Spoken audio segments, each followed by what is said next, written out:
everybody. Welcome back to Divas, Diamonds, and Dollars podcast, offering whole life insights and a unique perspective from two sisters and sisters, speaking to the collective sisterhood of women everywhere. We offer weekly conversations about the status of women today and empower you with the tools and strategies to help you live your best life. Based on our backgrounds in small business consulting, personal finance, and career management, we offer sound guidance and share the key success principles for business, leadership, and personal finance. Importantly, we are speaking to the whole you, and we're here to support you on your personal growth journey. Today, we're excited to bring you an installment from our signature Voyager Interview series as we probe the mind of experts from all walks of life to bring you 10 questions and the expert answers that can change your life.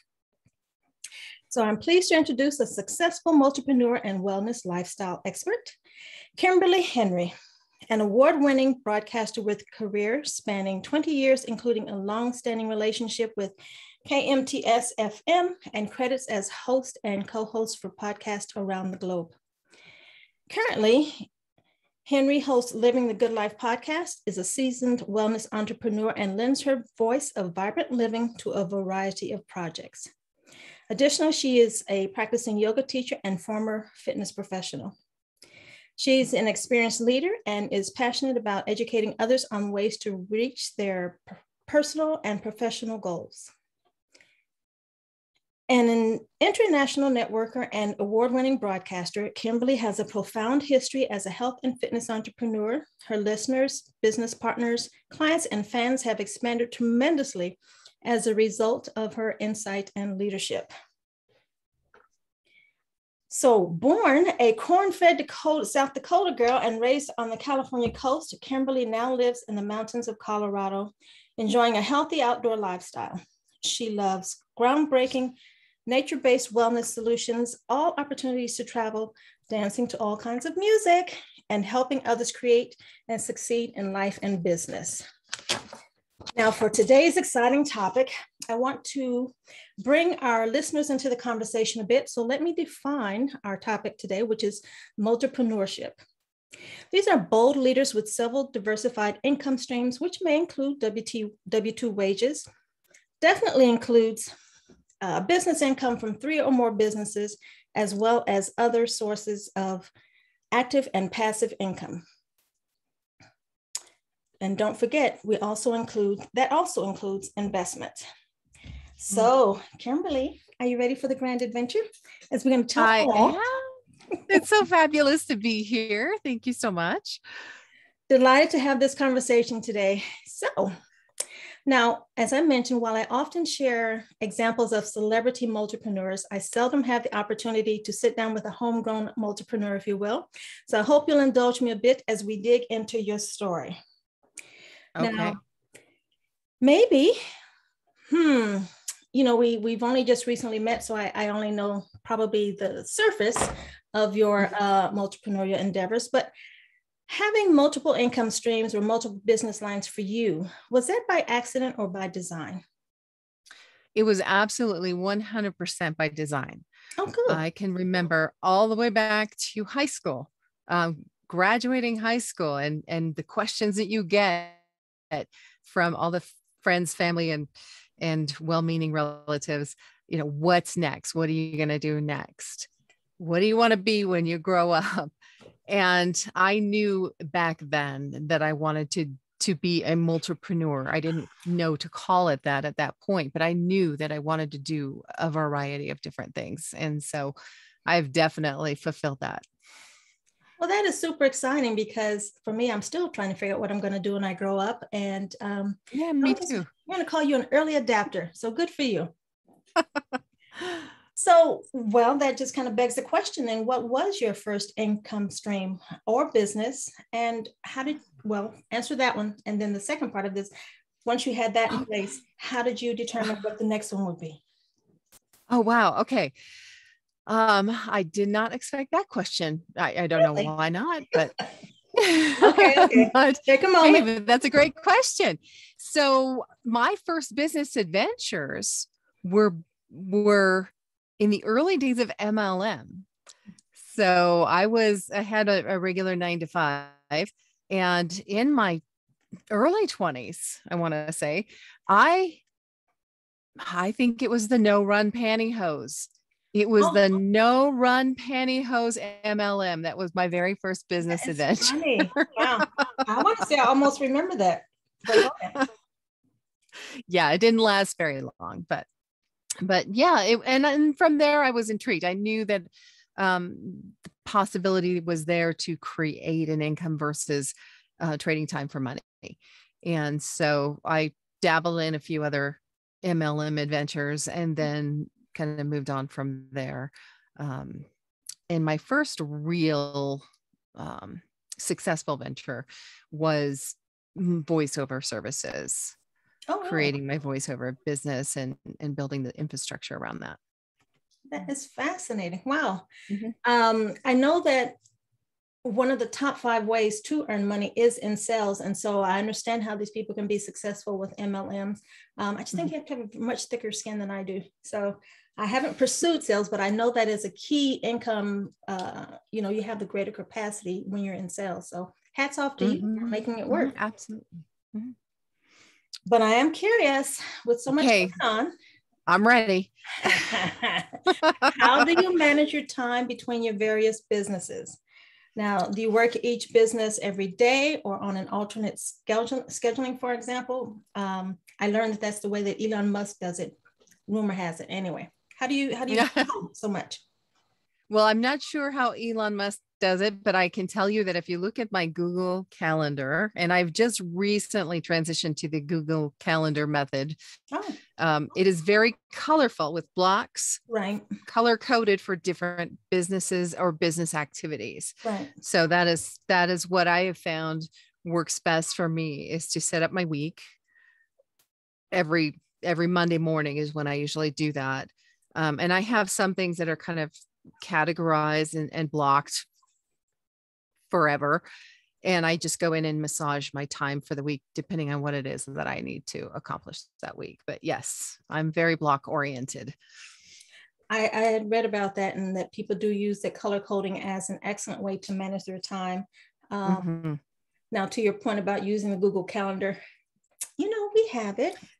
And, and I get a call and I say, okay, yes, I'm going to put it on my calendar. And I do, but I didn't actually start opening up the calendar to see the whole picture until I started using a scheduler, because you definitely don't want to double book yourself. So that's never happened. Right. It's so. Oh, like every it happens. week. Yeah. Monday morning, I look and I go, what? And make those phone calls. So it sounds like your businesses are in a constant flow. So it's not like one at a time, right? So they're just happening as they occur. It sounds like every day something is going on. Well, it's really, I work on or in my businesses every day. So for example, with the voiceover, I'm checking in with that every morning and every afternoon so that I can make sure I'm hitting clients' needs and getting them returned to them right away. With my wellness consulting, I have different blocks and different activities scheduled every day. Some things are more passive, so I just need to check in them once or twice a week. So it just really depends. Yeah, passive income is the gold standard to which we all aspire. Exactly. Umbrella drinks on the beach, speaking of which, lovely background, right? Thank you. Let me see here. You don't see any straws or umbrellas there, so okay. You must still be working. That's okay. They're behind the camera. There you go. So when we talked before, I know you felt like this is really the new world order, so to speak. What would you say makes multipreneurship a sustainable choice for women? I think for women particularly, we've always juggled so many things, always. And I remember, and this is one of the reasons that I became very committed to the path of working for myself and being unemployable, if you will, is as a young mom, there were times I was a young single mom. There were times where I literally had to choose between my job and my children. I had at one time to bring a very sick child to work with me. And she got trapped in the bathroom while I was in an office meeting because I was told that if I didn't show up for that meeting that day, I would lose my job. Oh, So I think that women now having the technology is huge in creating this new world order, as you say, for us, for women, and for everyone really. And with the pandemic, that's shown itself to really shine through, because I can work and I don't have to ever touch another human being. I mean, you and I have met electronically and have never met in person. I've created some really great relationships that way. So I think that we are exceptional at being resourceful as women and for making things work. And these tools are incredible. And I think I just can only wait to see what's going to happen. I think things are going to be changing with what's going on in the world. There is so much going on. And I know that there was a period of time when multitasking was, great. Everybody's like, yes, do everything all the time. It's so much, right? Because we're masters at juggling. And then it became like, I don't know what the word is, but, it was a negative, so I guess like everything else, it comes in waves, but, it's reality. I mean, anyone who's got any kind of life is going to have to multitask. So I know it's a negative in some conversations, but I think it's also a reality that maybe people just aren't talking about. So I'm bringing it up. Yeah. Well, I think we're understanding that multitasking, all the time is not very functional. It's not a functional way to be. You certainly don't usually get more done if you're always multitasking. Right. But with our current environment, with tools and technology and Google Calendars and Google Drive and all of that, we can then begin to be a little bit more organized in our multitasking. Sure. Which will create a really productive and useful society, I think. Well, I think that also goes along with choices. I mean, so it's how you choose to spend your time. Exactly. Might have to give up a little TV, just saying. But yeah. TV? What's that? I can veg out with the best of them, but it is not guilt-free. I can too. But I will ask, that kind of leads to my next question, was what type of systems or automations or the overused hacks, what have you devised or put into place to kind of make this work for you? How do you keep the magic going? How do I keep the magic going? Teams, working with people, collaborating, because even though we are digital and we aren't all in the same room anymore, we still need one another. We still need to collaborate. You cannot do everything yourself. Right. I was just listening to a seminar on book writing. An author never does it all by themselves. Okay. There is a complete total team behind that. So you may have a favorite author, but what you don't realize is there's probably 20 other people behind them. Wow. I think that applies to pretty much everything else that we do. So I have a team and tools in each business, depending upon what it is that we're working on. But I use calendaring tools. I use systems to collaborate. Things like Canva is incredible. Fiverr is incredible. I mean, you've got to know what you're looking for, but it's incredible. So there's a lot of teams out there you can hire for inexpensive. You can hire a VA. You just surround yourself with the people that are going to work well with you and what it is you're accomplishing. I think it's important, as you say, that you have to have the teams and certainly a support network, because if you're trying to do it by yourself, that I honestly think that's probably going to hold you back. You reach a certain level of carrying everything yourself, and then at some point it's like, oh, no more. And so it's fine. Overwhelm, burnout. You know, Yes. yeah. What can I let go of, or who can I bring on so that I can continue to grow and become, as I like to call it. You know, you want to continue to move forward. So Evolve. yeah. Yes. And masterminds are an incredible tool. If you Okay, can that's find or interesting. create a really good mastermind of Mhm, like-minded individuals, mhm, then you can, it's free advice. It's a free advisory board, mhm. as long as you're also contributing. Um, so I think that's been probably one of my most helpful tools. Well, that is awesome. I have not really had anyone put it in that way before. So that is a good reminder, because you see masterminds, quote unquote, everywhere, but I'm finding the right one that really works for you. So that's huge. Good Mhm. insights. Oh, well, whatever I can do. So I always find that I hesitate when I get this question. So I'm Oh, curious when people say, because you know, you're doing a lot. And when you do more than one thing, it's like, okay, which part do I spill out? So what do you say when people say, what do you do? How do what you do you respond do? to that? I mostly will just let people know that I'm in marketing and education. Yeah. Oh. I spend a lot of time marketing and educating in the wellness arena, but also in the voiceover arena and in the yoga arena. I Mhm. am teaching and educating. So for me, that is a short answer.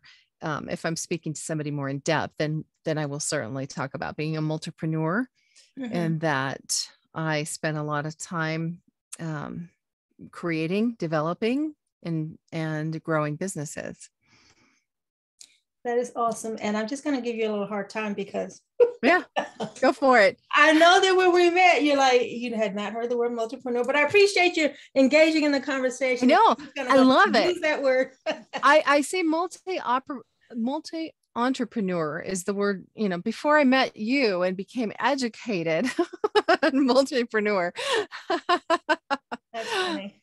Well, Yeah. this is certainly much more friendly than unemployable. But anyway, when you said that, I kind Yes. of felt like we must be on the same mindset, because I'm like, I don't always play nicely with others either, but you know, so good Oh, for you. I'm so, you know what? I'm so laid back, and I I can take it. But I don't always do well in a place where I'm not in charge. Oh, that's interesting. Yep. Good leadership is so I've just learned to important. roll with it. I try. I'm better, or you know, because sometimes my cup runs over and things kind of come out. But yeah, good leadership is huge, and when it's absent, there you are, like, oh, that's another Yeah. conversation. All righty. So actually, what would you say? Because we didn't even talk about your podcast, Living a Good Life, but to answer that Mm. question, what are some rewards of this particular lifestyle? I'm sure there must be some reason you jumped into the fray. Oh, well, one, just I always knew that I wanted to do things, but I always wanted to have flexibility. When my kids were young, I wanted to have the flexibility to be able to provide for them without sacrificing my relationship with them, without putting them second. Mm-hmm. So I thought it was very important to create that kind of a lifestyle for them. When my kids were really young and I was still working out of the home and not necessarily for myself, I had business cards made up for my very first business, the voiceover business. And I had left one laying around somewhere. And it said something along the lines of radio personality, voiceover talent, and MC or something like that, just listed the different things. And I came home one day and found this card laying on the counter. And underneath those three things was written mom Oh, in one of my children's handwriting. And I've saved that card. Um, that for me underlines why I choose this, and why my kids needed me to choose this. mm-hmm. And now my grandkids Crank. need me to choose this. Whoops. I don't know how that happened. I had my grandson on the phone this morning wanting to come over to grandma's house today. So So are you raising the girls then? I mean, are they of the same mindset? I mean, I think it's important, like you're being a shining example, as it were, the things that we aren't taught in school. And then, of course, what you hope to transfer somehow by osmosis or maybe overtly. Are you having those conversations, I guess, or raising your girls in this, toward this lifestyle, I suppose? They are full on in it. My daughters are 30 and 33. Whoops. And okay, I'm back. Carry on. Who knew? And they are full on in it. My oldest daughter is an author. She's getting ready to publish her first book. She's an herbalist. She does work outside the home part-time, but she is also working on her own streams of income, and she's able to be there when her kids are home from school. And my younger daughter is a cosmetologist, and she set up a salon in her home, full on salon. She does it all: hair, nails, skin. That's her favorite. And so she does that around her children's schedule as well. That is so awesome. Yeah. I have adult sons. They have not yet drank the Kool-Aid, but I keep pouring it. But anyway, so what actually, on the other side of the coin, what might be some pitfalls, if you will? What are some hurdles you had to overcome or adjustments you had to make? What do people need to know if they decide to go this route? I think it's important to start one thing at a time. I think it's important to figure out. I mean, I am the queen of, I'll drive down the street and I'll see an empty building and I'll think, oh, wow, that would be perfect for X. And I have to turn that off a lot. I think that you have to decide one thing to get going with, make sure that that's stable and has a process in place before you move into something else. I'm a bit of a risk taker, which is why I'm married to someone who is not. I think that balances us out a little bit. And so I think you have to figure out what you're comfortable with as far as risk. If you're looking into investing, make sure you're willing to lose that investment and that you will be okay, or have a plan in place for how that's going to all work out. I think that pitfalls are, it's hard to get used to working by yourself if you have not done that before. So you need to understand your personality and what you need from other people and how you're going to get that. Whether it's creating a mastermind in person in your locality, and joining chambers, networking events. Now you can do that online with people all over the world. Figure out how you're going to get your human fix and who your mentors are going to be, who your customers are going to be, and how you're going to communicate to them. So there's just a lot of logistics to put into place that we don't always realize before we move into a business. When we bought a brick and mortar business for the first time. When I say brick and mortar, it was a gym. And that was such an education,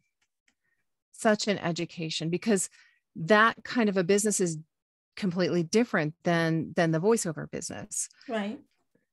Or the radio business, or the health and wellness consulting business. When you have overhead and employees who are counting on you and customers who are walking in the door every day that expect certain things to be in place, you have to perform. So just understand when you're going into something, what it is that you're getting into. I think that's the biggest piece of advice I can give. Find somebody who's done it or is doing it and find out what their problems were. Now you named quite a few. I know I threw the whole No, bucket. but I mean, I want to just reemphasize because it's important. And I would say probably one of the biggest things you mentioned was knowing your risk tolerance. Yes. Now, I talk about risk tolerance in terms of investing. We don't want you to lose sleep, but we do want you to get involved. So it's a toss up. You have to do it, but just know what you can handle. That's not going to make you crazy and wringing your hands and making you miserable. That's important. But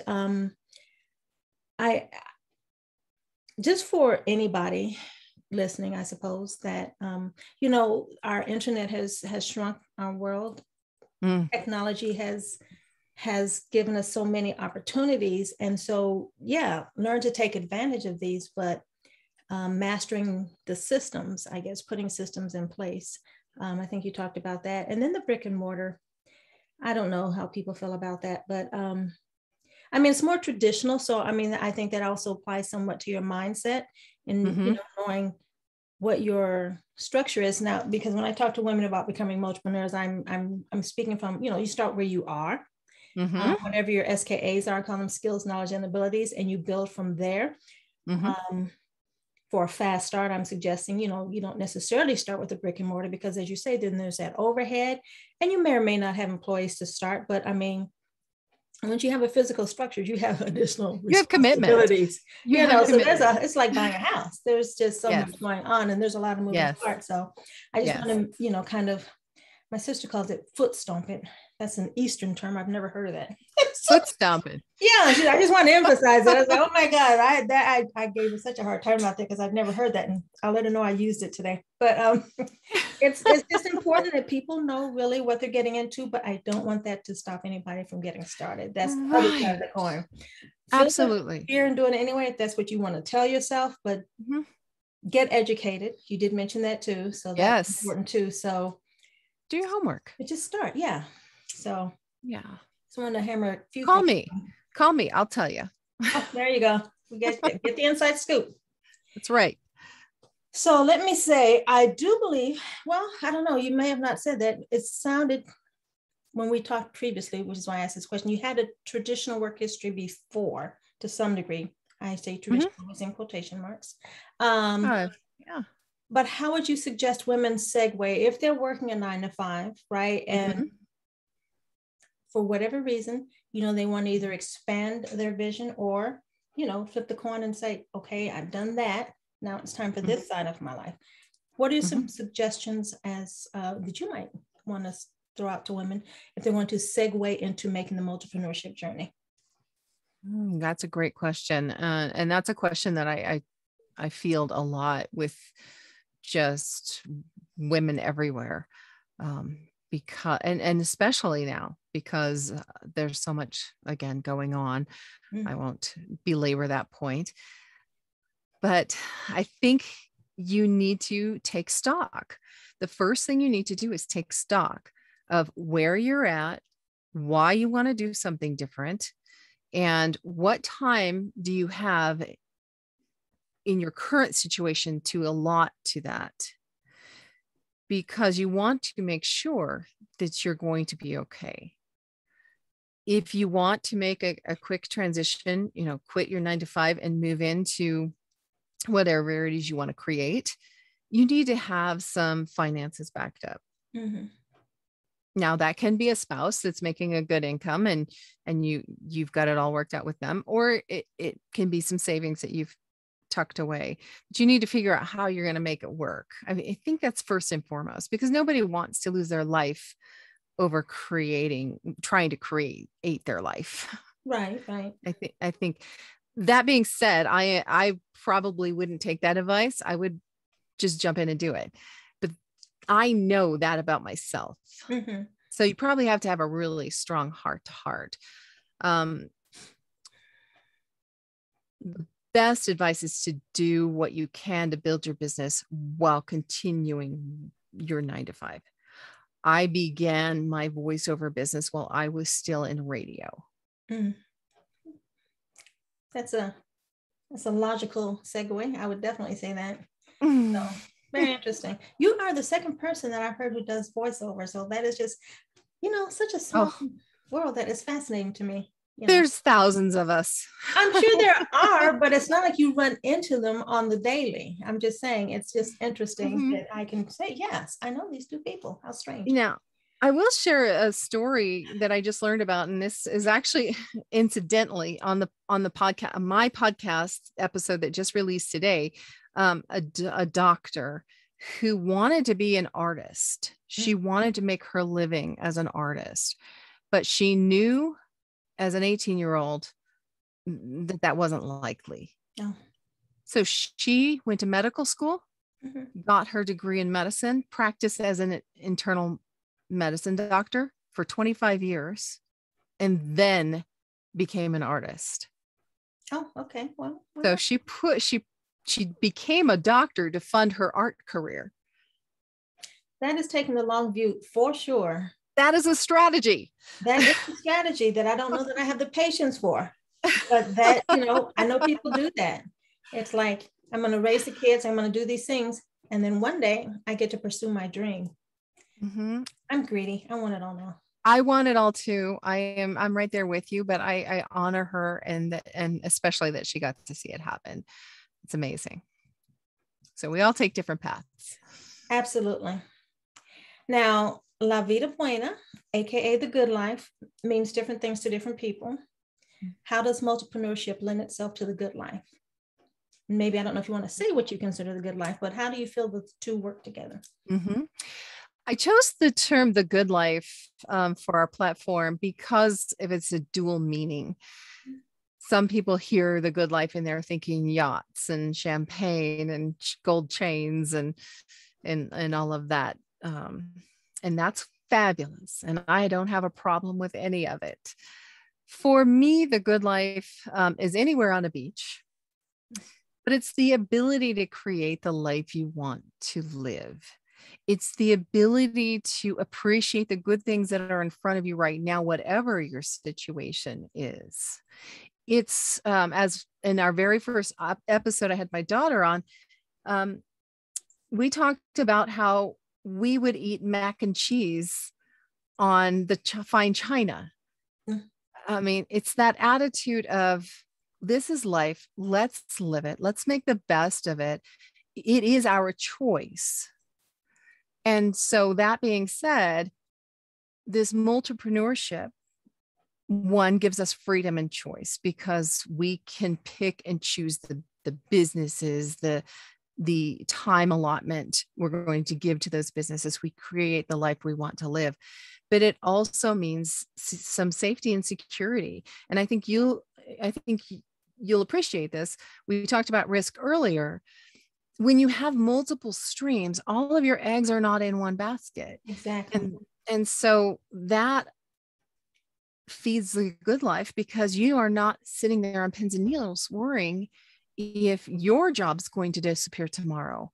My husband's an architect, and back when the housing market crashed in 2008, 2009, his work dried up. People were not building houses when the mortgage industry was going under. There was not a lot of building going on. So he came home and he worked with me, and we created another business while he was home. Actually, two other businesses. We did a vacation rental business that we worked on together, and he became an artist. Okay. And now that's rolled into very consistent revenue for him, in addition to now pulling in his salary as an architect. Okay. So I think you look for these little opportunities, things that resonate for you, and you then build this portfolio of income that you can count on. And then you can make the life choices you want to make, like we are making right now. As you know, we are living in an RV right now, getting ready to take off and tour the country. So we get to take our businesses with us. That is, I think probably, well, I don't know, I shouldn't generalize, but that is very much the 4-hour work week lifestyle that many folks aspire to. But I want to just mention that you mentioned a couple things. I like also your term, portfolio of income. But then how you also mentioned capitalizing on opportunities that arose, or otherwise, I suppose the flip side of that is meeting challenges that arose, and you chose your answer to those challenges. So I think that probably a fair amount of businesses start from response to a challenge, not so much always a response like this is an intended goal. Sometimes they're by accident, like, oh, wait, this thing is happening here. How do I respond to this? How do I benefit from this? So being able to see that is huge. And I'm just I don't want to use that word. Let me see. What is that word? It's exciting that you have a partner that shares your viewpoints, obviously, and that's obviously a huge support for you. I'm just going to put some words in your mouth. But absolutely. Full credit to having, the same viewpoint, that's huge. And especially in this particular lifestyle, to put together the different sources of income and to make it work for essentially everyone for, the long term. So hats off to you, madam. Oh, well, thank you.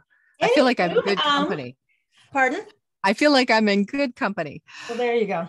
I would just want to say that I hope that didn't feel like the Inquisition. And just in case I left anything out, are there any final thoughts you want to leave with the listener from multipreneurship in general, your particular experience, or anything I forgot to put on the table? Oh, sure. I'll always take the opportunity to put one more thing on the table. We spoke a little bit about it, but I will just reiterate, underline, underscore. This is about choice.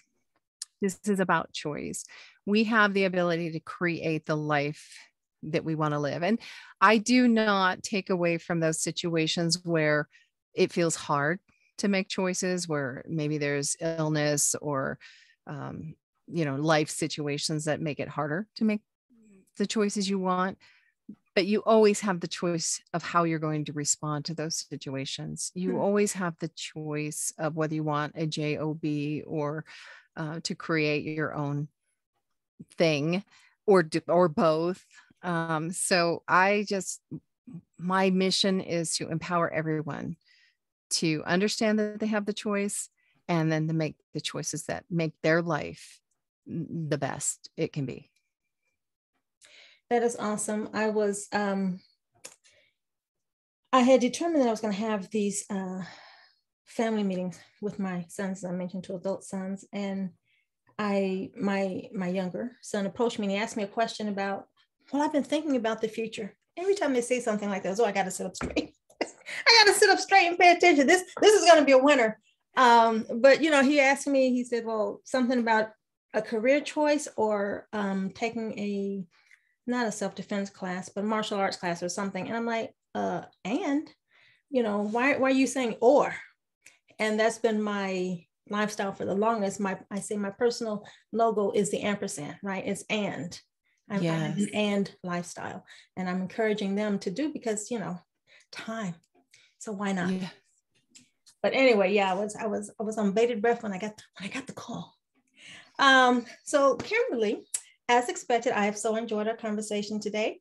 But as we close, I want to know, how can people reach you or find out more about you and your companies? How can people get in touch? The best way to reach me is you can find me on my website, kimberly.henrie.com, KIMBERLY, and then HENRIE.